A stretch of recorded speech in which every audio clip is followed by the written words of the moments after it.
Hello friends, welcome to age education lab. Friends, আজকে আমরা কোনো পড়াশুনো বিষয়ক কোনো আলোচনা করব না। তোমরা জানো যে ডব্লিউবিসিএস প্রিলিমস পরীক্ষা আর মাত্র 2 থেকে 3 দিন বাকি আছে। তো এই সময়ে কি করা উচিত, অনেকের মেন্টাল কন্ডিশনটা তো এখন কি আছে সেটা আমি বলছি। দেখো, অনেকে ভাবছে যে আর একটু টাইম পেলে হয়তো ভালো হতো, যে ইতিহাসটা এখনও শেষ করে উঠতে পারিনি, বা পলিটির সব আর্টিকেলগুলো গুলিয়ে যাচ্ছে, ইউসিসি কত নম্বর আর্টিকেলে আছে, 43 না 44। আবার অনেকের এটা গুলিয়ে যাচ্ছে যে প্রেসিডেন্টের ইমপিচমেন্ট 61 না 62 না 57 আর্টিকেলে আছে। তো এই ধরনের প্রবলেম কিন্তু সকলের মধ্যেই এখন হবে। অনেকে ভাবছে যে সবই তো পড়লাম কিন্তু কিছুই মনে নেই, সবই ভুলে গেছি। এটা কিন্তু কোনো কথা নয়। তোমাদের মধ্যে সকলেরই এরকম প্রবলেম হবে, কিন্তু এটুকু আমি বলতে পারি, তোমরা যারা সিরিয়াসলি পড়াশুনো করেছো, অবশ্যই তোমরা যখন পরীক্ষা হলে যাবে দেখবে সব অপশান দেখলেই মনে পড়বে। তো এখন যে জিনিসটি করার, আমি সেটি তোমাদের কাছে 2-4 কথা বলবো, বেশি সময় নেব না, হার্ডলি 5 মিনিটের মধ্যেই আমি আজকে বলাটা কমপ্লিট করব। তবে যারা সিরিয়াস স্টুডেন্ট আছো তারা অবশ্যই শুনবে, আর যারা ডব্লিউবিসিএসটাকে জাস্ট দেওয়ার জন্য একবার করে বসো, তাদেরকে না শুনলেও হবে। তো প্রথম বলছি, তোমরা পরীক্ষা হলে গিয়ে যে ভুলটি করবে না সেটি হলো আন্দাজে কোনো উত্তর করতে যাবে না। অনেকে কী করে, আগে থেকে একটা ধারণা নিয়ে যায় যে ডব্লিউবিসিএসের প্রিলিমসে পাস করতে গেলে হয়তো 120 পেতে হবে, বা 110 পেতে হবে, বা 100-র উপরে নাম্বার পেতে হবে। এটা কিন্তু একেবারে চিরন্তন সত্য কথা নয়। বিভিন্ন সময় আমরা দেখেছি যে সেটি বিলো 90ও নেমেছে বা বিলো 100ও নেমেছে কাট অফ মার্কস। সুতরাং প্রশ্নের লেভেল যেমন থাকবে তার উপরেই ডিপেন্ড করবে তোমাদের কাট অফ মার্কস কত হচ্ছে। তো সেটি নিয়ে তোমরা পরীক্ষা হলে অলরেডি প্রশ্নপত্র পেয়ে ক্যালকুলেশন করতে যাবে না।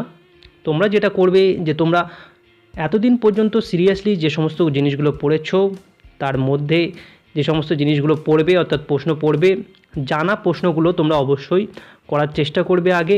আর হার্ডলি আমি বলছি 6 থেকে 7টা কোশ্চেন তোমরা যদি করতে চাও সেটি গেস করে করতে পারো, ঠিক আছে। যেটা তোমাদের কিছু কনফিউশন থাকবে, হার্ডলি 6 থেকে 7টা, তার বেশি কোশ্চেন কোনো সময় আন্দাজে করতে যাবে না, তাহলে তোমাদের নেগেটিভ মার্কসটা খুব বেড়ে যাবে। তো এটি হলো মেন কথা, যে নেগেটিভ মার্কসটাকে তোমরা অবশ্যই একটু অ্যাভয়েড করার চেষ্টা করবে, অর্থাৎ ভুল উত্তর করাটাকে অ্যাভয়েড করার চেষ্টা করবে, যেগুলো জানো অনলি সেগুলোই করে আসবে। তো এটা গেল একেবারে প্রথম কথা। এবং 2 নম্বর কথা এবং মোস্ট ইম্পর্টেন্ট আরেকটি কথা তোমাদের সাথে বলছি, অনেকেই পরীক্ষা হয়তো এবার আশানুরূপ হবে না, সবাই তো তোমরা চান্স পাবে না, এটুকু তো একদম সত্যি কথা। তো তোমরা যারা পরীক্ষা দেবে এবং মনে হবে যে এবারের পরীক্ষাটা হলো না, তো তোমরা একেবারে সেই প্রিপারেশনটাকে যেন ছেড়ে দিও না। অনেকে কি করে যে ডব্লিউবিসিএসের প্রিলিমস পরীক্ষা কেমন হলো তার উপরে পরবর্তী পদক্ষেপগুলো তারা নেয়, যে যদি প্রিলিমস পরীক্ষা ভালো হয় তাহলে মেনের প্রিপারেশন নেব, যদি খারাপ হয় তাহলে নেব না, তখন অন্য একটা পরীক্ষার প্রিপারেশন নেব, আবার প্রিলিমসের যখন নোটিফিকেশন বার হবে তখন আবার প্রিলিমস পড়া শুরু করব। তো এইভাবে কিন্তু ডব্লিউবিসিএস পাস করা যায় না, বা ডব্লিউবিসিএসের যে স্ট্র্যাটেজি এইভাবে ঠিক হয় না। তোমাদের একেবারে প্রিলিমসের পাস করার পর থেকে পরপর তোমাদের স্ট্র্যাটেজিগুলো মেনটেন করতে হবে। যেমন তোমাদের একটা পুরো বছরের স্ট্র্যাটেজি তোমাদের ঠিক করে নিতে হবে।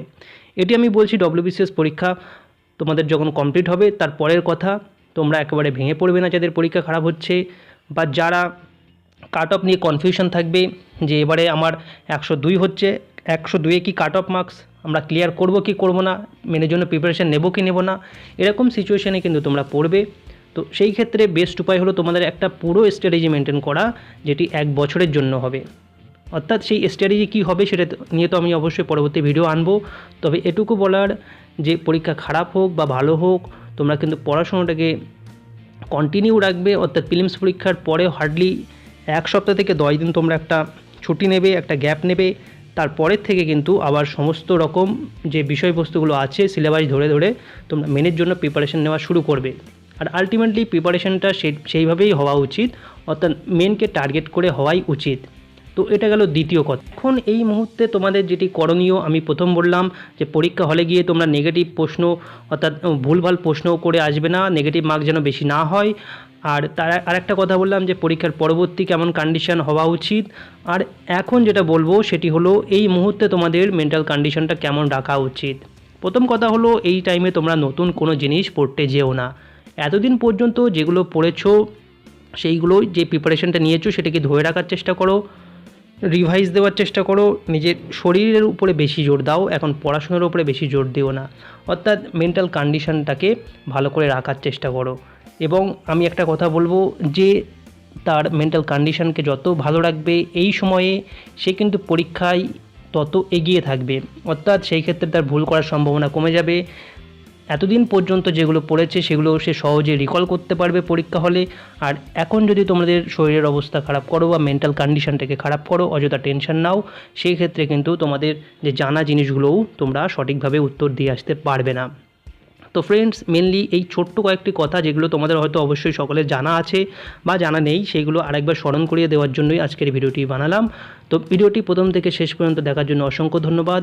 তোমাদের পরীক্ষার জন্য আমার আগাম শুভেচ্ছা রইল, যেন সকলের পরীক্ষা ভালো হয়, সকলেই যেন সঠিকভাবে উত্তর করে আসতে পারো এবং সকলেই যেন প্রিলিমস পরীক্ষা পাশ করতে পারো এবং মেনের জন্য যেন সকলেই ভালোভাবে প্রিপারেশন শুরু করতে পারো। এই শুভকামনা দিয়েই আমি আজকের ভিডিওটি শেষ করছি। ধন্যবাদ।